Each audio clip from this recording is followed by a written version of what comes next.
In today's video, I'm going to teach you how to upload an image, file, or PDF in Salesforce. If you're new to Salesforce or just looking to streamline your file management process, you're in the right place. Now let's dive right in and make this task as easy and straightforward as possible for you. First things first, you'll want to log into your Salesforce account. This step is essential. Without logging in, you won't have access to the platform's robust file management features that we'll be using today. Once you're logged in, take a moment to familiarize yourself with the layout if you're not already comfortable with the interface. Now that you're in, we need to navigate to the Files tab.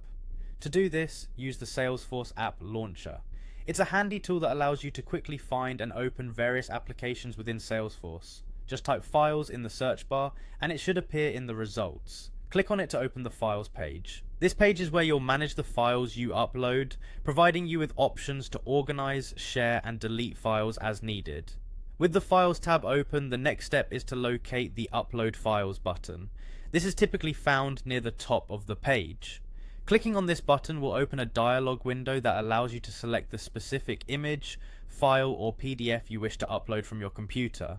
Remember, it's a good idea to have your file prepared and named appropriately before uploading, as this will make it easier to identify later, especially if you're managing a lot of documents. After clicking Upload Files, a File Explorer window will pop up, allowing you to navigate through your computer's directories. Carefully select the file you wish to upload. Once you've found it, click Open in the File Explorer window. This action will trigger the upload process where your file is sent from your computer to Salesforce's servers. Depending on the size of your file and your internet connection, this step might take a few moments, so hang tight.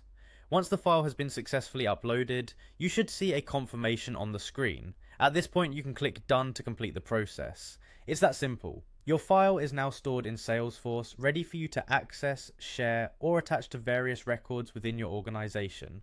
And there you have it, a quick and easy way to upload your important documents into Salesforce. Keep in mind that Salesforce's file management tools can help you stay organized and efficient, so take advantage of them as much as possible. Thank you for joining me today, and I hope this guide was helpful. Don't forget to check out our other videos for more tips on navigating Salesforce and optimizing your workflow.